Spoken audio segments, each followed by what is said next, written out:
ከእምነት ከወጡ ከእግዚአብሔር የገጸ ፊት ይለያሉ። ገጸ ፊታቸው ሰይጣናዊ ይሆናል። ይህ አሁን አይነ ጥላው ዛሩ ቡዳው የያዘን እኮ ሰማያዊ ፊትን በያዙ ትውልዶች ውስጥ አለመገኘታችን ነው። ስለዚህ ነው የተደነባበር ነው። መንፈሳዊ ስንሆን እንደረባበራለን፣ ዓለማዊም ስንሆን እንደረባበራለን። ሁሉ ቦታ መደንበር ነው። ውስጣዊ ይዞታችን ከእግዚአብሔር ገጽ ከመላእክት ቡራኬ ከተስፋው ቃል ኪዳን ፍላጎት ጋር የተያያዘ አይደለም። ገጻችን ፊታችን ተለውጧል። የጥላቻ ፊት ነው። በቤተ እግዚአብሔር እንኳን ያለው የጥላቻው ኃይል ምን ወሰን አለው? ይኸው እየተጣላን አይደል? ጠቋር ሆይ ሰላም ላንተ ይሁን፣ ና እርዳኝ፣ አግዘኝ፣ የኔን ነገር ንገረኝ። በስመ አብ ጠቋር ጉድ አይደል እንዴ? መልአኩ ፋኑኤል እዚህ በፋኑኤል ስም የተጠሩት ሰዎች ሞገሳቸው፣ ጸጋቸው፣ እድላቸው በቤተልሔም ውስጥ ነበረ። ለምን? የአባቶችን ባርኮት ተከትለው በክፉ ቦታ አልቆሙም። በተስፋውና በቃል ኪዳኑ ቦታ ነው የቆሙት።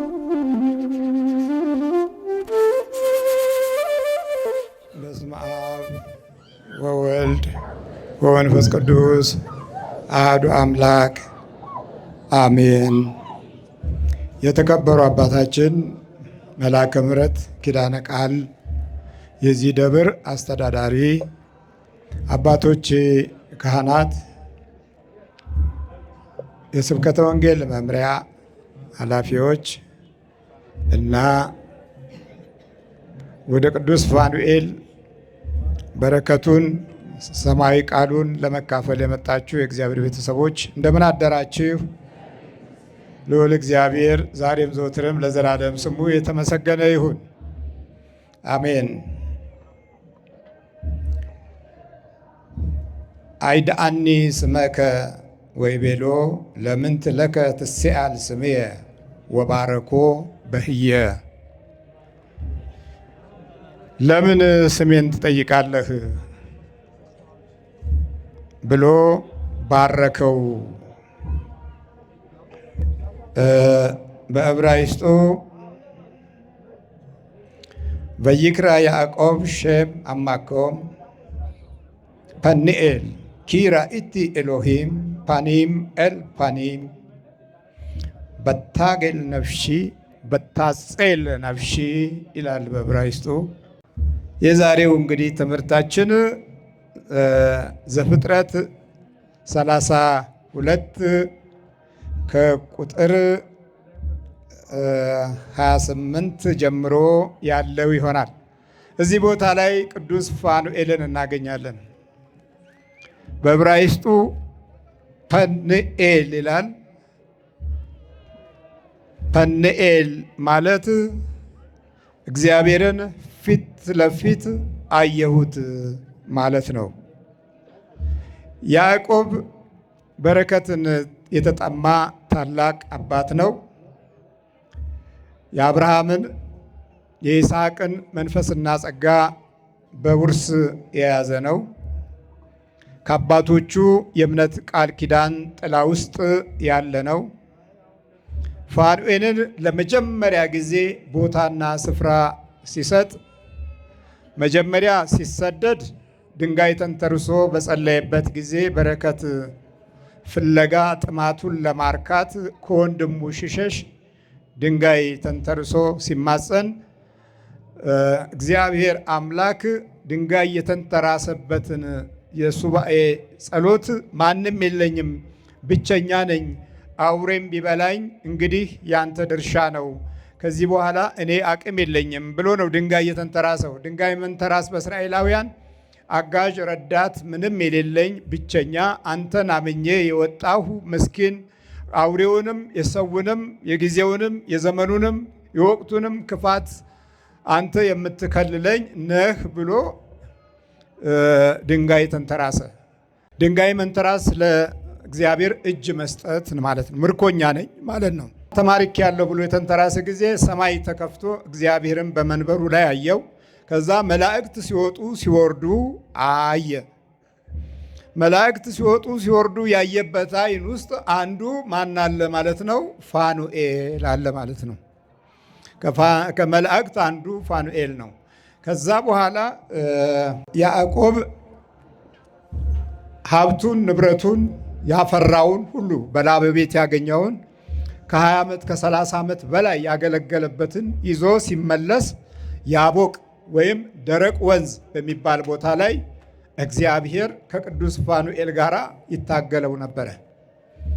የአባቶቹ አምላክ በመጀመሪያ ከድሮ ጀምሮ አብርሃም ለይስሐቅ፣ ይስሐቅ ለያዕቆብ ሲናገር አብርሃም ለይስሐቅ ሲናገር እኔን ይጠብቅ የነበረው መልአክ ይመራሃል አለው። ለይስሐቅ ሚስት ሲፈልግ በሚጓዝበት ጊዜ በዛን ወቅትም ፋኑኤል የመሪነቱን ባህሪ የያዘ ነው። ፋኑኤል ማለት ገጸ እግዚአብሔር ማለት ነው። እስቲ በሉ ምን ማለት ነው? ፋኑኤል ማለት የእግዚአብሔር ፊት ማለት ነው። የማ ፊት? የእግዚአብሔር ፊት። ፐኒም ኤል ፐኒም፣ ፈኒም ኤል ፈኒም። በዕብራይስጥ ሁለት አይነት የፊደል ስያሜ ያላት ፈ እና ፐ። ፐኒም ፐኒኤል ካለ እግዚአብሔር ፊቴ ለፊቴ ነው፣ በፊት ለፊት ቆሞ አገኘሁት ማለት ነው። የእግዚአብሔርን ፊት መካፈል ማለት ነው ፋኑኤል ማለት። ፊታችን ክፉ እንዳይሆን፣ ፊታችን የጠማማ ፊት እንዳይሆን፣ ፊታችን የጥላቻ ፊት እንዳይሆን ፋኑኤል የፊትን ገጽ የሚወክል ታሪካዊ መልአክ ነው። ስለዚህ ለያዕቆብ ፊት ትልቁ አገልጋይ ፋኑኤል ነው ማለት ነው። ስለዚህ በሚጓዝበት ጊዜ እንዲህም አለ፣ ሊነጋጋ ቀላልቷልና ልቀቀኝ አለው። ይታገለው የነበረው እግዚአብሔር ልቀቀኝ፣ እርሱም ካልባረከኝ አልለቅም አለው። የበረከት ጥማት ነው በውስጡ ያለው። ሁልጊዜ መባረክን ይፈልጋል። እንደኛ ዘመን ሁልጊዜ ተንኮል፣ ክፋት፣ ምቀኝነት አይደለም። በአንደበቱም ውስጥ የራሱ የሆነ ጠባቂ አለው። ፊቱን የሚቆጣጠር መልአክ ፋኑኤል ነው። አንደበቱንም የሚቆጣጠር መልአክ ፋኑኤል ነው።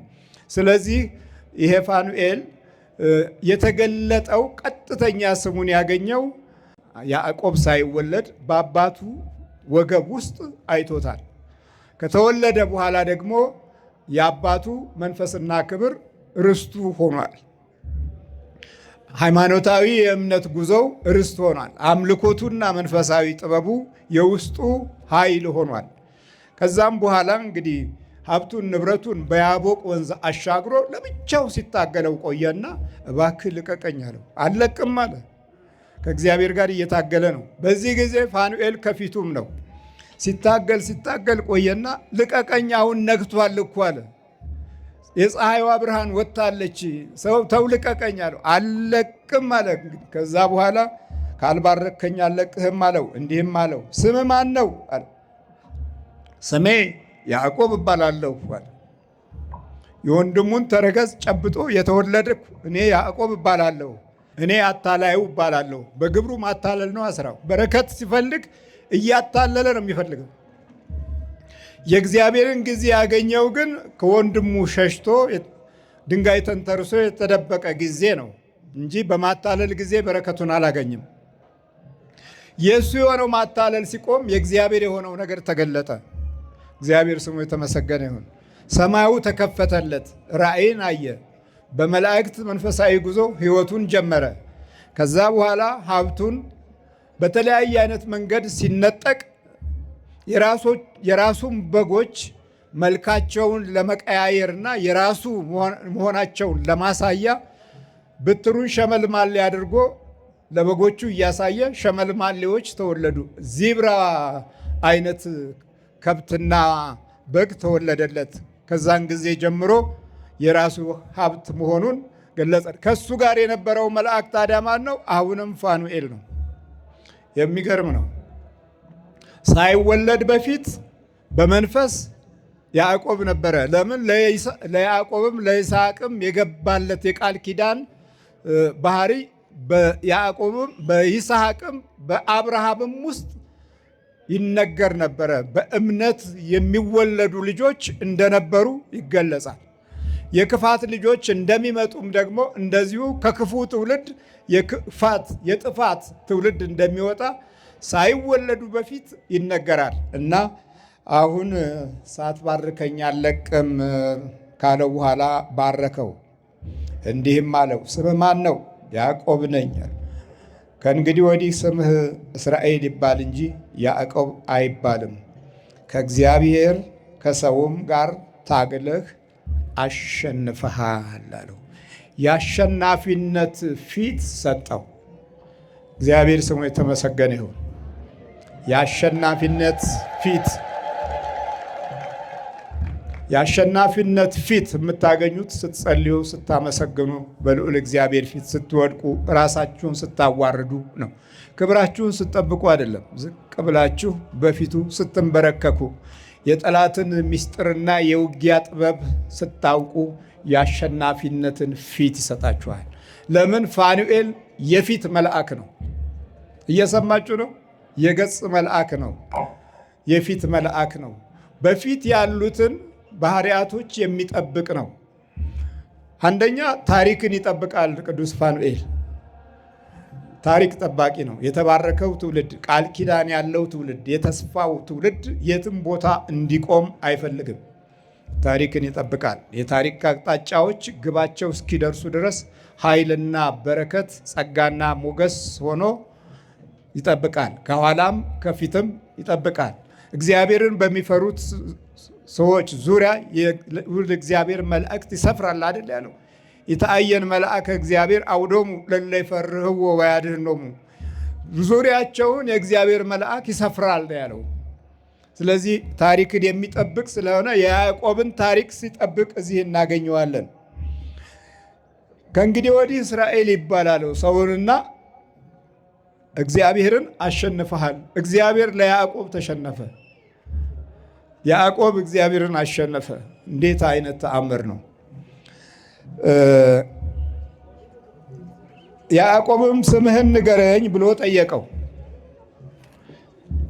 እርሱም ስሜን ለምን ትጠይቃለህ አለው። በዚያም ስፍራ ባረከው።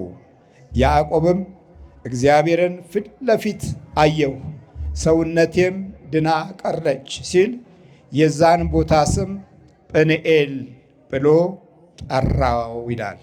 ቦታው በቅዱስ ፋኑኤል ተጠራ ማለት ነው። ጵኒኤል ማለት ፋኑኤል ማለት ነው። ተጠራ፣ በስሙ ተጠራ። እንግዲህ ተመልከቱ፣ የሰው ስምም አለ እዚህ ጋር ፋኑኤል፣ የአራት ሰዎች ስም አለ በቅዱስ ፋኑኤል የተጠራ።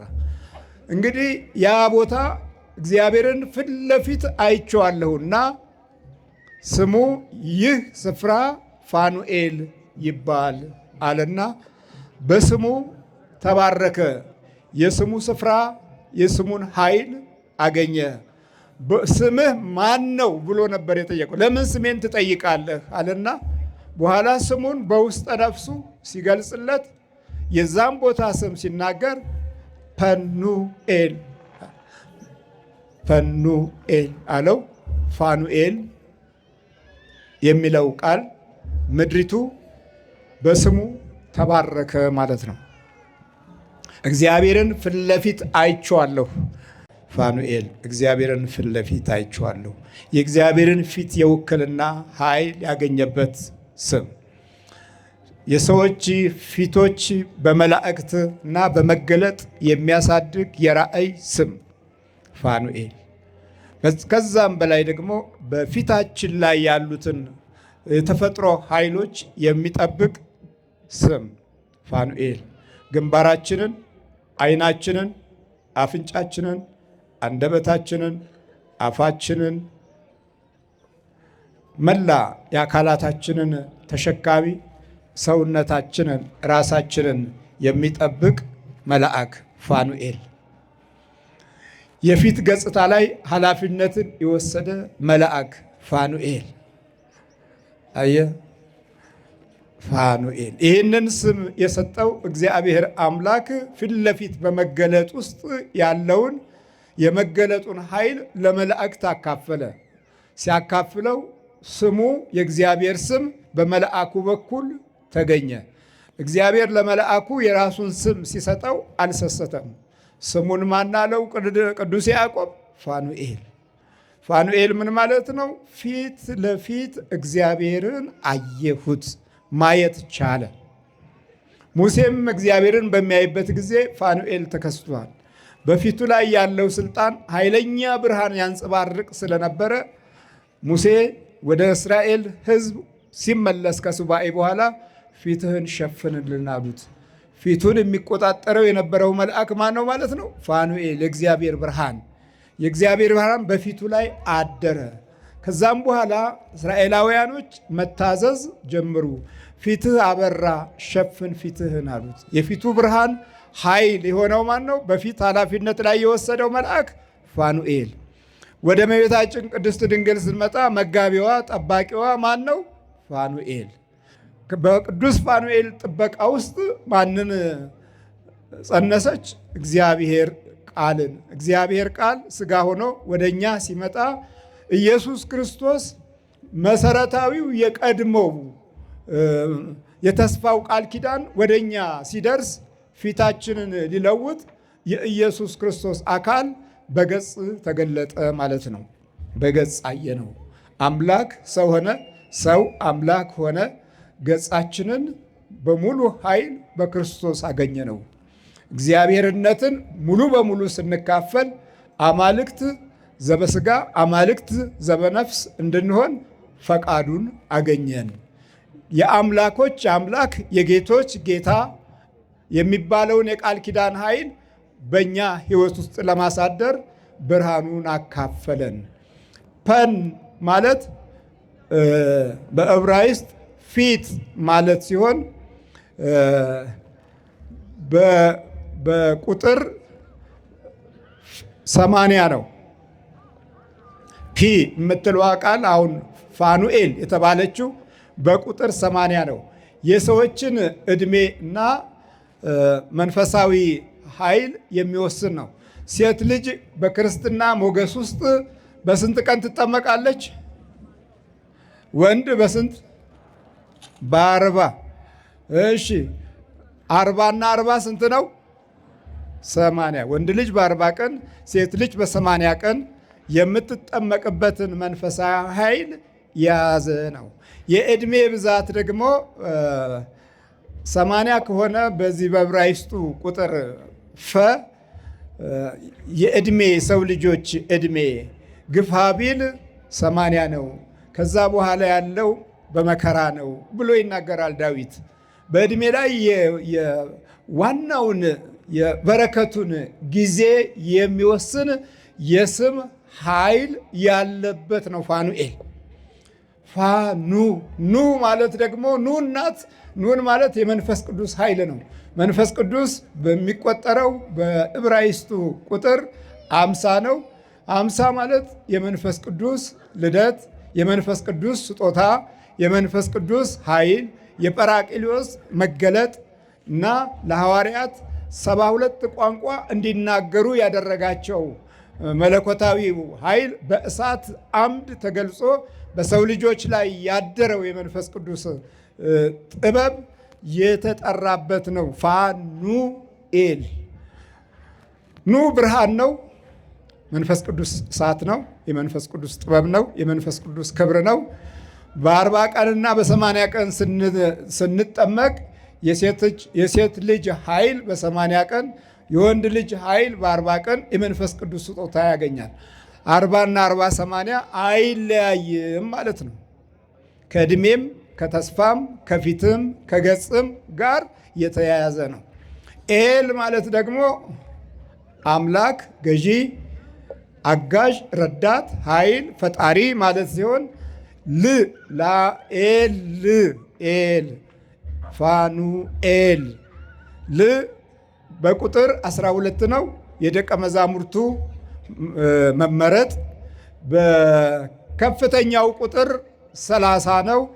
መድኃኒታችን ኢየሱስ ክርስቶስ በጥምቀት ሲጠመቅ በ30 ዓመቱ ተጠመቀ ይላል አይደል? ፋኑኤል የሚገርም ነው። ደቀ መዛሙርቱን ሲጠራ 12 ሐዋርያትን ጠራ። አሁንም የመጀመሪያ የታችኛው ቁጥር 1 2 ተብሎ አሌፍ ቤት ጋሜል ዳሌጥ ሄው ዋው ዛይ ሄት ጤት ዮድ ብሎ ላሜድ ሲል 12 ቁጥር ነው። በ12ቱ በራሱ በፊደሉ ቁጥር 12 ሐዋርያትን ጠራቸው። እግዚአብሔር ስሙ የተመሰገነ ይሁን። በቁጥሩ ልክ ምን አደረጋቸው? ደቀ መዛሙርት አደረጋቸው። ታልሙድ ማለት ደቀ መዝሙር ማለት ነው። ላሜድ ማለት መማር፣ ማወቅ፣ ጥበብ ማግኘት፣ መረዳት፣ ማመስጠር፣ የውስጥ እና የውጭ የአስተውሎት ኃይልን፣ አስተሳሰብን፣ ንቃተ ህሊናን የማሳደጊያ የስነ ጥበብ በንግግርም በሁሉም መልኩ ከሰው ልጅ የስነ ልቦና ጥበብ ጋር የተያያዘ ነው። ላሜድ ኤል እንግዲህ ይሄን ነው። ፋኑኤል የተጠራበት እንግዲህ ይኸው አንደኛ የፊት ብርሃን፣ ሁለተኛ የአምላክነት ኃይል፣ ሶስተኛ የመንፈስ ቅዱስ ስጦታ፣ አራተኛ የተገዥነትና የአገልጋይነት ደቀ መዛሙርትነት፣ አምስተኛ ታሪካዊ እውነታዎችን ለምንጊዜውም በማያቋርጥ መንገድ እንዲሄድ የሚያደርግ ኃይል ስም የተጠራበት ነው ማለት ነው። ፋኑኤል እግዚአብሔር ስሙ የተመሰገነ ነው። እየገባችሁ ነው? ግን ይሄ ፋኑኤል በዚህ ስም ደግሞ የተጠሩ ሰዎች አሉ።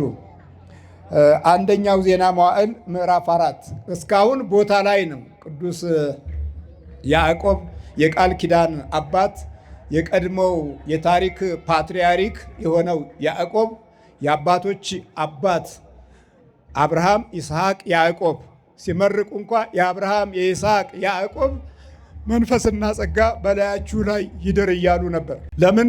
ሰዎች ከታሪክ ከወጡ ከገጸ እግዚአብሔር ይወጣሉ። ሰዎች ከእምነት ከወጡ ከእግዚአብሔር የገጸ ፊት ይለያሉ። ገጸ ፊታቸው ሰይጣናዊ ይሆናል። ይህ አሁን አይነ ጥላው ዛሩ ቡዳው የያዘን እኮ ሰማያዊ ፊትን በያዙ ትውልዶች ውስጥ አለመገኘታችን ነው። ሰማያዊ ፊትን፣ የእግዚአብሔር ፊትን፣ የመላእክት ፊትን እየደባበሱ ፊታችንን ለውጥ ሞገስ አሳድርበት ብለው ያልጸለዩ አባቶች ያስገኙን ውጤቶች ነን። ለዚህ ነው አንደበታችንም ፊታችንም ገጻችንም የሐሳር የመከራ የአበሳ የክፉ ነገር ምንጭና መፍለቂያ የሆን ነው። እግዚአብሔር ምሕረቱን ያብዛለን። በእውነት በጣም ተጎድተናል። ፊታችን በብዙ መንገድ የችግር ነው። የሞገስ አይደለም፣ የብርሃን አይደለም፣ የታሪክ አይደለም፣ የሰላም አይደለም፣ የፍቅር አይደለም፣ የጸጋ አይደለም፣ የሰላም አይደለም።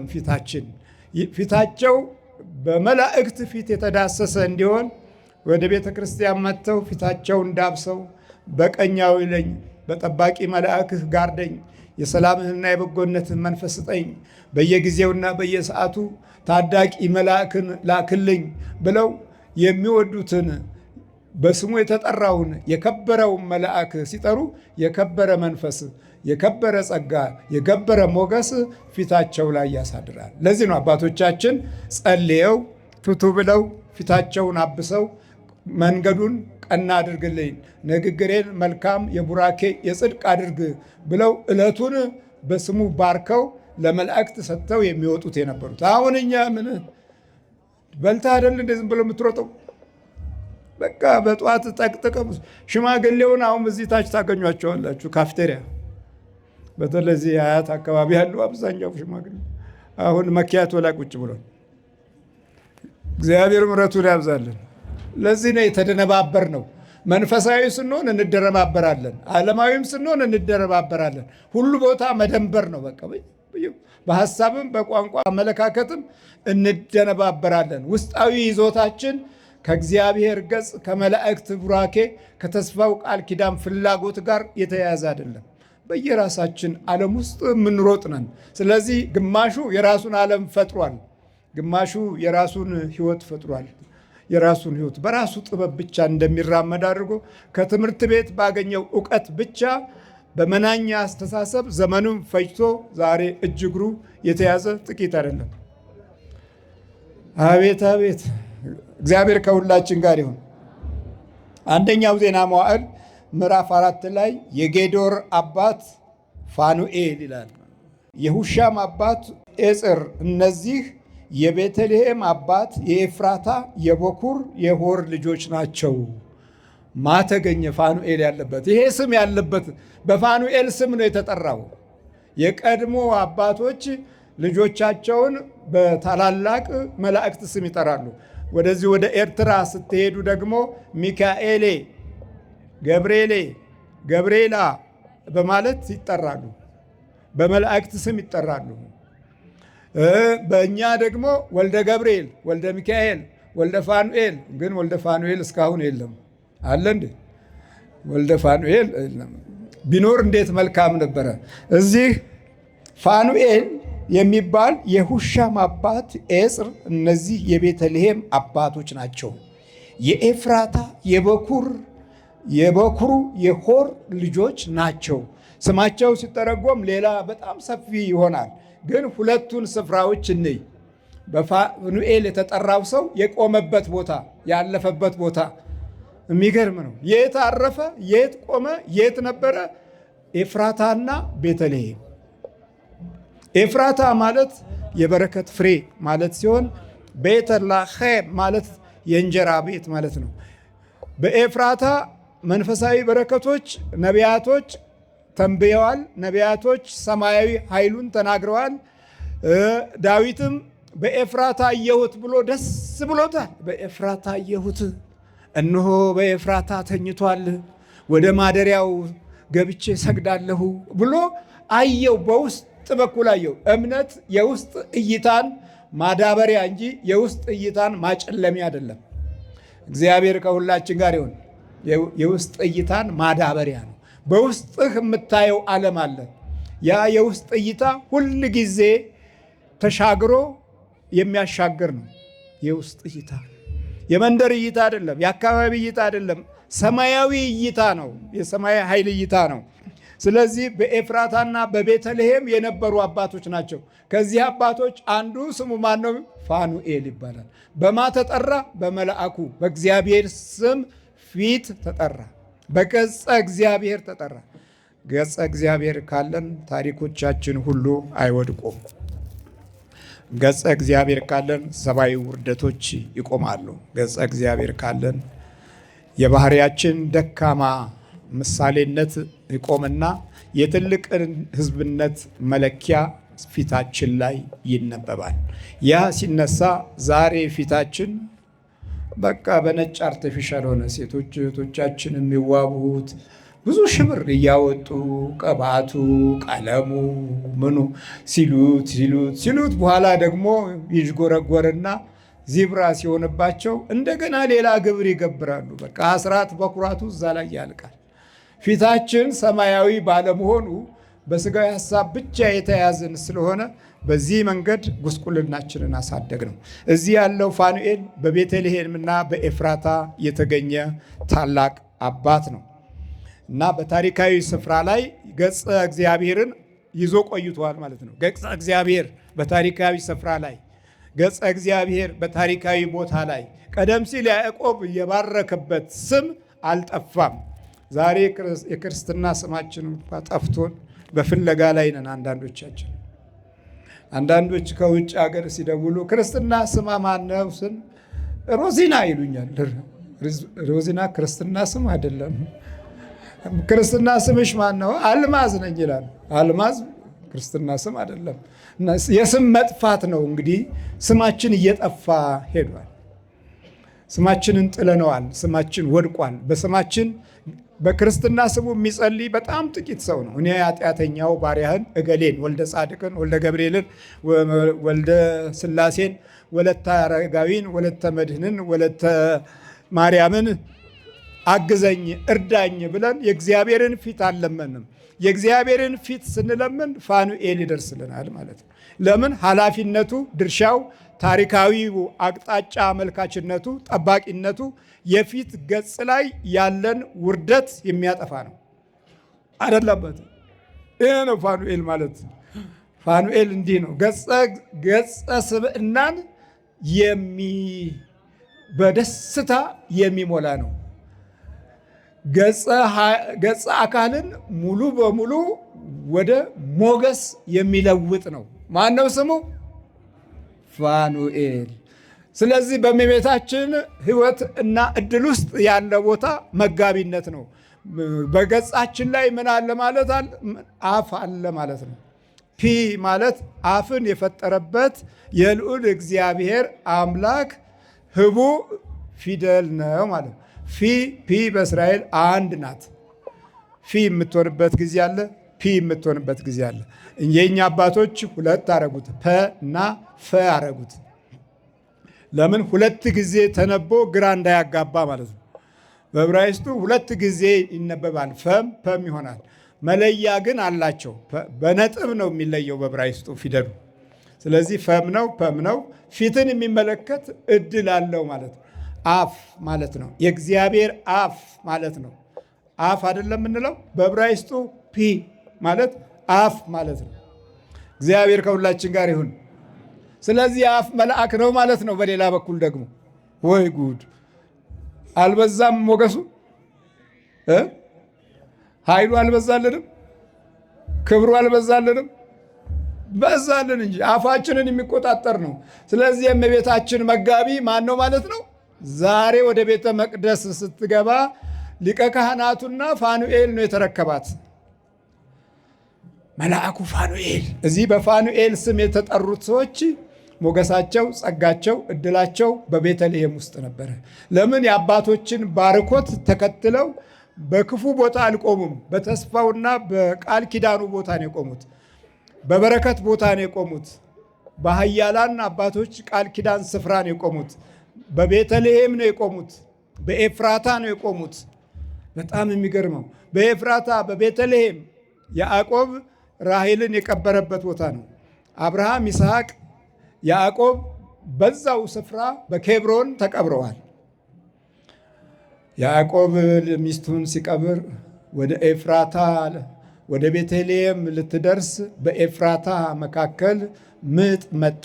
ቢን ኦኒ የሐዘን ልጅን ወለደች። እዛም ስታምጥ ሞተች። በኤፍራታ መንገድ ላይ ተቀበረች ይላል። ታሪካዊ ቦታዎች ላይ የሚቆሙ አባቶች ፊታቸው መለኮታዊ ብርሃን ስላለው ነው። እኛ የክፋት፣ የተንኮል፣ የምቀኝነት፣ የልዩነት፣ የዘር ውድቀት ላይ የቆም ነው ገጻችን ላይ ጠላት ስላለ ነው። ገጻችን በጠላት ተይዟል። ያው ቅዳሜም እሑድም እዚህ እንዳያችሁት የመንፈስ ውጊያ ላይ ነበርን አደን። የሰው ልጅ ሕይወት ተይዞ ገጻቸው ተይዞ አካላቸው ተይዞ ባህሪያቸው ተይዞ እና ፋኑኤል የሚከተሉትን ታሪካዊ እውነቶች የሚያካትት ነው። አንደኛ፣ ለታሪክ የሚያኖር ፊት ያለው ነው። ለታሪክ የሚኖርና የሚያኖር ፊት ያለው ነው። ታሪኮች ፍሰታቸውን ቀጥለው እንዲሄዱ የሚያደርገው መልአክ አንዱ ፋኑኤል ነው። የአባቶችን ሞገስና ጸጋ ከጠላት አድኖ ምንም በሌላቸው ጊዜ ምንም ያልኖራቸውን ነገር ወደ ሙላት የሚለውጥ የውስጥ ችግራቸውን የሚያይ በብሉይ ኪዳን የቃል ኪዳኑን ሕዝብ ትልቅ ለማድረግ አብሯቸው በመከራም ጊዜ የሚቆም ማን ነው? ፋኑኤል ነው። ለምን? ያዕቆብ ያው ፐኒኤል ብሎታል። እግዚአብሔርን ፊት ለፊት አይቼዋለሁ ብሎ ፋኑኤልን አግኝቶታል፣ ስሙን አግኝቶታል። ከዚህ ከታላቅ አባት ነው ስሙን እኛ የሚያገኘ ነው። የፋኑኤል እርዳታ በመሃናይም መላእክቶች በብዛት በሰፈሩበት ስፍራ ላይ ሊቀ መላእክት ሆኖ ያገለገለው አንዱ ፋኑኤል ነው እና የታሪክ ፍሰትን አግባብ ባለው መንገድ እንዲሄድ ያግዛል። ስለዚህ ታሪኬን ወደ ህዝባዊ ወገን አድርገው መልካም ለመስራት በጎ መንገድ ላይ ለመቆም እድል ስጠኝ ብለን መጸለይ አለብን። ሁለተኛ፣ የሚባርክ መልአክ ነው። በረከትን የሚሰጥ ነው። ካልባረከኝ አልለቅህም አይደል ያለው? አልለቅህም ያለው የእግዚአብሔርን ፊት ለፊት አየሁት ባለው ላይ ነው ስሙ የተጠራው። ፋኑኤል ፐኒኤል ኤል ፐኒም ኤል ፐኒም ፊት ለፊት እግዚአብሔርን አየሁት። ታሪክን በታሪክ ፊትም የሚቆም ነው። ታሪኮቻችን ጭልም ለማድረግ ስንት ዘመናቶች ታግለዋል። ያን ሁሉ የማሸነፍን ኃይል የሚሰጠን የእግዚአብሔር ፊት ነው። የእግዚአብሔር ፊት የውክልናውን እና የፊት ገጹን ሙሉ በሙሉ እንዲያገኝ የረዳው እግዚአብሔር ነው። ይህን ለምን ሰጠው ማለት አንችልም። የፊት ሞገስ ለምን ሰጠው ማለት አልችልም። እንደዚህ የምንመቀኝ ከሆነ የእኛ ፊት ሌላ ነው ማለት ነው። እግዚአብሔር ፊቱን ሰጠው። በቃ ምን ይደረግ? ሚካኤል ማለት ምን ማለት? እንደ እግዚአብሔር ማን ነው ማለት አይደለም። ሚካኤል የተለየ የራሱ የሆነ ባህሪ፣ ከእግዚአብሔር የተለየ ባህሪ የለውም። የእግዚአብሔር መልአክ ነው። እንደ እግዚአብሔር ማን ነው ነው ስሙ እኮ በቃ። ይህንም በደንብ ስታስተውሉ እንደ እግዚአብሔር ማን ነው? ማን አለ? ማንም የለም ማለት ነው። ስለዚህ የእግዚአብሔርነትን ኃይል ተካፍሏል፣ ተቀብሏል። ይህንም በመስጠቱ እግዚአብሔርን ልንቀየም አይገባም። ከመላእክት የራቁ የመላእክትን ጥበቃና ወገናዊነት ጸጋና ሞገስ ሰጭነቱን የማያውቁት እነዛ ያው ከዚህ ከአውሬው ዓለም መንፈስ ጋር የተያያዙ ናቸው። ለጌታ የቀኑ መስሎ ተስፋቸውንና ጥበቃቸውን የቃል ኪዳን በረከታቸውን የራእይ ጥበቃቸውን ሁሉ አግለው ጌታ ጌታ ጌታ የሚሉት ብቻ ይሄ ከጥልቁ የመጣው የአውሬው መንፈስ ምልክት ነው። የምናየው እውነት ነው። ደግሞ ሶስተኛ ታላቅ የሚያደርግ ነው። ለአብርሃም እንዲህ ብሎት እኔ ታላቅ አደርግሃለሁ ይላል። የታላቅነት መንፈስ ነው። እግዚአብሔር ከሁላችን ጋር ይሁን። ታላቅነታችን ከወደቀ ዘመናት አልፏል። ከ60ው ዘመን ጊዜ ጀምሮ የቃል ኪዳን በረከቶች ከተቋረጡ በኋላ እኛ ከገባንበት አዘቅት ውስጥ ለመውጣት አለመቻላችን በተውሶ የርዕዮተ ዓለም ሐሳብ ውስጥ ስንደናበርና ስንቃዥ የትውልድን ዕድሜ ገለን የራሳችንንም ማጥፍተን ዘመናቶችን ለክፋት አውለን የፍጅት በየጊዜው እያሻሻልን ጥፋቶችን እያበረታን መምጣታችን ገጸ ፊታችን ታሪካዊ አይደለም። አቤት አቤት! እግዚአብሔር ከሁላችን ጋር ይሆን። ታላቅ የሚያደርግ ፊት ነው ቅዱስ ፋኑኤል። እኔ ታላቅ አደርግሃለሁ፣ የሚባርኩህን እባርካለሁ፣ የሚረግሙህንም እረግማለሁ ብሎ ገጸ ፊቱን ለአብርሃም ሰጥቶታል። ረሃብን የሚያርቅ የተድላና የደስታ ምንጭ የሚሆን በየትኛውም መከራና ችግር ውስጥ ትውልድ እንዲቆም የሚያደርግ ሁል ጊዜ መባረክን በዘር ውስጥ የሚያስቀምጥ ከደምህ ጋር የተያያዘ የጽድቅ መንፈስ እንዲኖር የሚያደርግ ፊት ለፋኑኤል ሰጥቶታል። አራተኛ የክብር ፊት ነው። ክብር የፋኑኤል ፊት የክብር ፊት ነው። የምን ፊት ነው? የክብር ፊት። የክብር ፊት። ክብር ሲጎለን ዓለም ሁሉ ያሳቅቀናል። ክብር ሲርቀን የሚሰድበን፣ የሚንቀን፣ የሚያቃልለን ብዙ ነው። ሞታችን ሞታቸው፣ ችግራችን ችግራቸው የማይሆን ብዙዎች እኮ አሉ። በጣም እኮ አስቸጋሪ ነው። በጣም አስቸጋሪ ነው። የክብር ፊት ነው። አምስተኛ የብርሃን ፊት ነው ፋኑኤል። የምን ፊት? የብርሃን ፊት። ያዕቆብ ብርሃኑን አየ፣ እግዚአብሔርን አየ። ሙሴም እግዚአብሔርን አየ። ሊቀ ካህን አሮንም እግዚአብሔርን አየ። በዚህ ፊት ውስጥ ታሪካቸው አልቆመም። መቅሰፍቶች ቢበዙ ለትውልድ የሚተርፍ ኃይል ተገኝቷል። ስለዚህ የብርሃን ፊት ነው። እኔ የዓለም ብርሃን ነኝ አለና መድኃኒታችን ኢየሱስ ክርስቶስ የፋኑኤልን የመገለጽ መልአክነት በአካለ ሥጋ ገለጠው። በቃ ተገኘልን፣ በፊት ለፊታችን ቆመ። ሥጋችንን ለብሶ ተዋህዶ ተገኘ። በተዋህዶነት ውስጥ ችግራችንን አየን። ምስኪኑን፣ የወደቀውን፣ የተራበውን፣ የተጠማውን፣ አጋንንት የተቆራኘውን ገሰጸ። ዲያብሎስን አሸነፈ። በቀራንዮ መስቀል ላይ የሰው ልጅ ምን አይነት ድርጊት ውስጥ ገብቶ በቅዠት ዓለም ውስጥ እንደሚኖር ሲገልጽ የሚያደርጉትን አያውቁትምና ይቅር በላቸው አለ። የይቅርታ መንፈስ በመስቀል ላይ ሰጠን። ሞትን ሽሮ መቃብርን ባዶ አድርጎ ድንጋይ ፈንቅሎ እንደገና በትንሣኤው አሳየን። አቤት ፋኑኤል የእግዚአብሔር ፊት፣ የእግዚአብሔር ልጅ። ስድስተኛ የሞገስ ፊት ነው ፋኑኤል። ይሄኛውን ገጻችንን የሚይዝ የሞገስ ፊት። አሁን ህዝባችን እርስ በርሱ ይናከስ የለ የጥላቻ ገጽታ አይደል ያለው? አንዱ አይደለም የምንጠላል። ገጻችን የጥላቻ ፊታችን የጥላቻ አይደለም? ይሄ አይደለም ፊታችን ነው አይደለም? ዝም አላችሁ። ሰው ስራውን ሲያንት ዝም ይላል። ገጻችን ፊታችን ተለውጧል። የጥላቻ ፊት ነው። በቤተ እግዚአብሔር እንኳን ያለው የጥላቻው ኃይል ምን ወሰን አለው? ይሄው የተጣላን አይደል? መነኮሳቱ ከመነኮሳቱ፣ ጳጳሳቱ ከጳጳሳቱ እየተጣላ፣ ካህኑ ከካህን፣ ዲያቆኑ ከዲያቆን እየተጣላ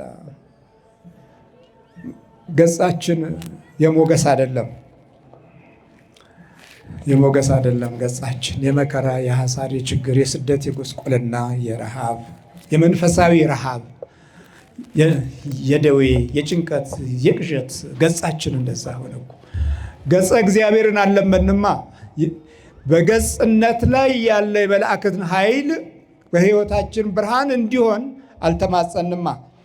ሰባተኛ የልዕልና ፊት ነው። ልዕልና ከ60ው ዘመን በፊት የነበሩ አባቶች ልዕልና ነበራቸው። የልዕልና ሞገስ፣ የምክር ሞገስ፣ የኃይል ሞገስ ነበራቸው።